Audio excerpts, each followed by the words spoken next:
ଗାନ୍ଧାରୀ ଦେଶର ବୋହୂ ନା, ସୀତା ସାବିତ୍ରୀ ଦେଶର ସ୍ତ୍ରୀ ନା। ସାବିତ୍ରୀ ମା ତାଙ୍କ ସ୍ୱାମୀକୁ ଯମରାଜଙ୍କ ଠାରୁ ଚଢ଼େଇ ଆଣିଥିଲେ।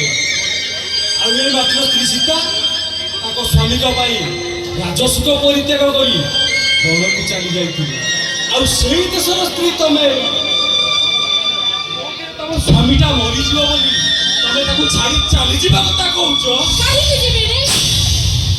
ମୁଁ ସୀତା ନୁହେଁ କି ସାବିତ୍ରୀ ନୁହେଁ, ମୁଁ ହଉଛି ଶେଫାଳୀ।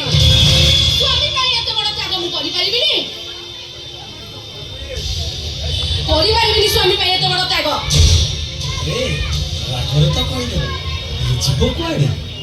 ଆଚ୍ଛା, ଯିବି କୁଆଡ଼େ ଶୁଣିବାକୁ ଚାହୁଁଛ? ଏ ରୂପ ଥିଲେ ସ୍ୱାମୀର ଅଭାବ ନାହିଁ। ରୂପକୁ ନେଇ ଏତେ ଗର୍ବ କରନି ଶେଫାଳୀ। ରୂପ ଚିରସ୍ଥାୟୀ ନୁହଁ, ରୂପ କ୍ଷଣସ୍ଥାୟୀ। ଫୁଲ ମହୁଲା ଭଳି ତମ ରୂପ ଦିନେ ମଳିନ ପଡ଼ିଯିବ, ଚେହେରା ବି ଫିକା ଦିଶିବ। ସେତେବେଳେ ତମେ କୋଉ ସ୍ୱାମୀ ପାଖକୁ ଯିବ? ଭୁଲ ନିଷ୍ପତ୍ତି ନିଅନି ଶେଫାଳୀ, ତମେ ହାରିଯିବ। ମୁଁ ହାରିବି କି ଜିତିବି ସେ କଥା ମୁଁ ଚିନ୍ତା କରିବି, ସେଥିରେ ତମେ ମୁଣ୍ଡ ଖେଳିବା କିଛି ଦରକାର ନାହିଁ। ଆଜିଠାରୁ ସମ୍ପର୍କ ଅଲଗା ହେଇଗଲା। ଆଉ ଏ ସମ୍ପର୍କ ଦୁନିଆରେ ତମେ